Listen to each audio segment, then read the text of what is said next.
मागा प्लॉट दिसतोय तो अडचणीवर तुटलेला आहे. त्याच्यामध्ये 5 कुट्टी केलेली आहे मी ट्रॅक्टरच्या सहाय्यानं. 2 वेळा ट्रॅक्टरच्या पट्टीरोटानं 2 वेळा पाला बारीक केलेला आहे. आणि आता मी उन्हाळी भुईमुंग जरा लवकरच केलेला आहे. आता आहे 21 डिसेंबर.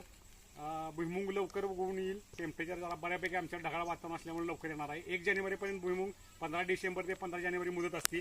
आणि भुईमुगाला लागवड कुठली सांगतो मी, 14-35-14, 20-20-0-13, 9-24-24.